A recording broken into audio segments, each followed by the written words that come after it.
हरे कृष्ण। आंवला नवमी का पर्व चतुर्मास के अंतर्गत मनाए जाने वाला एक महत्वपूर्ण पर्व है आंवला नवमी, जिसे कभी कभी अक्षय नवमी भी कहा जाता है। हिंदू धर्म में एक महत्वपूर्ण पर्व है। यह नवमी की तिथि आंवला वृक्ष की पूजा को समर्पित है। आंवला, या जिसे हम भारतीय करौंदा के रूप में भी जान सकते हैं, इसमें विटामिन सी और एंटीऑक्सीडेंट भरपूर मात्रा में होती है और इसे स्वास्थ्य के लिए बहुत लाभकारी माना जाता है। धार्मिक मान्यता है कि इस दिन आंवले के वृक्ष की पूजा करने से संपत्ति, समृद्धि और स्वास्थ्य, परिवार में सुख शांति प्राप्त होती है। यह दिन विशेष रूप से व्रत, दान और धार्मिक अनुष्ठानों के लिए बहुत शुभ माना जाता है। आंवला नवमी प्रकृति पूजा और पर्यावरण सम्मान का भी प्रतीक है। इसके माध्यम से हम न केवल देवी देवताओं का सम्मान करते हैं, बल्कि वृक्षों और प्रकृति का भी संरक्षण सीखते हैं। 2025 में आंवला नवमी कब है और इसका शुभ मुहूर्त क्या है, इसके बारे में हम जान लेते हैं। इस साल 2025 में आंवला नवमी की तिथि का प्रारंभ 30 अक्टूबर 2025 सुबह 10:06 से शुरू होकर 31 अक्टूबर 2025 सुबह 10:03 तक रहने वाला है। तो शुभ मुहूर्त रहेगा सुबह 6:32 से लेकर 10 बजे तक 3 तक रहने वाला है। पूजन और हवन के लिए यह समय अत्यंत शुभ माना गया है। इस समय में किए गए अनुष्ठान का पुण्य अक्षय माना जाता है।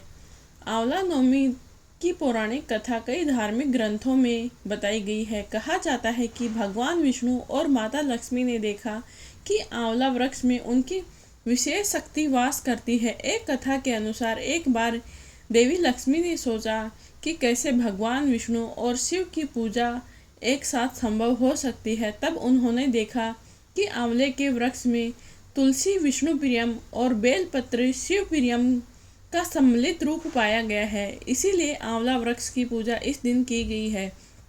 धार्मिक दृष्टि से आंवला नवमी का महत्व इसीलिए भी है क्योंकि इस दिन किया गया दान पुण्य का फल अक्षय होता है। आंवला वृक्ष की पूजा करने से रोग प्रतिरोधक क्षमता बढ़ती है। यह दिन परिवार में सुख, समृद्धि, शांति लेकर आता है। आंवला नवमी की पूजा हमें किस प्रकार करनी चाहिए, इसको जान लेते हैं। सबसे पहले सुबह जल्दी उठकर स्वच्छ स्नान करें और साफ कपड़े धारण कर लें। पूजा स्थल या आंवला के वृक्ष को साफ करें और उसे फूल माला से सजाएं। अगर आपके पास आंवले का वृक्ष नहीं है तो आप आंवले की टहनी की भी पूजा कर सकते हैं। आंवले के वृक्ष के चारों ओर हल्दी, कुमकुम, रोली, चावल और फूल चढ़ाएं। पंचामृत अर्पित करें। उसके बाद में घी का दीपक जलाएं। यदि व्रत रखते हैं तो फल, मिठाई या हल्का भोजन वृक्ष के नीचे रखें। दान पुण्य करें। विशेष रूप से वृद्धों और गरीबों, ब्राह्मणों को दान दें। मंत्रोच्चार करें। आरती के साथ पूजा संपन्न करें और आंवले के वृक्ष को अक्षत मोली बांध कर उसके परिक्रमा करें। आंवला नवमी के कुछ लोकप्रिय मंत्र इस प्रकार हैं। ओम नमः विष्णवे, भगवान विष्णु की आराधना के लिए यह मंत्र बोले। ओम श्री लक्ष्मी नमः, यह मंत्र माता लक्ष्मी की कृपा के लिए बोले। और आंवला नवमी की व्रत की कथा सुने, आरती करें। इसके बाद आप जय माता लक्ष्मी, जय मैया लक्ष्मी माता की आरती गाकर पूजा समाप्त कर सकते हैं। आंवला नवमी के दिन व्रत रखने से स्वास्थ्य, मानसिक शक्ति और आध्यात्मिक शक्ति बढ़ती है। इस प्रकार व्रत रखा जाता है। सुबह से लेकर पूजा के बाद तक हल्का भोजन करें या केवल दूध या फल का सेवन करें। दिन में कम से कम 3-4 बार आंवले के फल का सेवन करें। व्रत के दौरान मानसिक संयम और धार्मिक भजन की प्रार्थना का पालन करें। रात में दीपक जलाकर मंत्र पढ़कर व्रत को पूरा करें। आंवला सिर्फ धार्मिक दृष्टि से ही नहीं बल्कि वैज्ञानिक दृष्टि से भी अत्यंत लाभकारी माना गया है, क्योंकि इसमें विटामिन सी भरपूर मात्रा में होता है जो कि हमें रोग प्रतिरोधक क्षमता प्रदान करता है। यह पाचन तंत्र को स्वस्थ रखता है। त्वचा और बालों के लिए भी यह लाभकारी है। इस तरह आंवला नवमी का व्रत स्वास्थ्य और आध्यात्मिक दृष्टि दोनों से ही लाभकारी माना गया है। अभी आंवला नवमी का सामाजिक और सांस्कृतिक महत्व क्या है, इसको हम जान लेते हैं। आंवला नवमी के दिन किया गया दान पुण्य का महत्व बढ़ जाता है।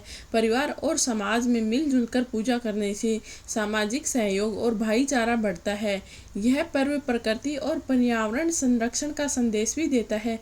कन्या पूजन, वृक्ष पूजा जैसी परंपराएं महिलाओं और बच्चों के सम्मान और संस्कार में विकसित करती है। अब हम क्षेत्रीय रीति रिवाजों को जान लेते हैं। उत्तर भारत में आंवला नवमी पर आंवला के वृक्ष की पूजा करके हवन और दान किया जाता है। महाराष्ट्र और गुजरात में विशेष रूप से फल और आहार में आंवले का प्रयोग किया जाता है। दक्षिण भारत में पूजा के साथ साथ लोकगीत और भजन के कार्यक्रम भी आयोजित किए जाते हैं। पूर्वी बंगाल में अन्नदान वृक्ष पूजा का विशेष महत्व है। आंवला नवमी केवल एक धार्मिक अनुष्ठान नहीं है, बल्कि यह धर्म, संस्कृति, स्वास्थ्य और प्रकृति की पूजा का पर्व है। यह दिन हमें भक्ति, सेवा और संयम की शिक्षा देता है। आंवला नवमी का व्रत और पूजा अक्षय पुण्य और स्वास्थ्य प्रदान करता है। सामाजिक और पारिवारिक दृष्टि से यह समाज में मेलजोल और सद्भावना को बढ़ाने का अवसर प्रदान करता है। इसीलिए इस वर्ष 2025 में आंवला नवमी पर आप अपने घर में या घर के पास आंवले के वृक्ष की पूजा करें, व्रत रखें, दान पुण्य करें और प्रकृति का सम्मान करें।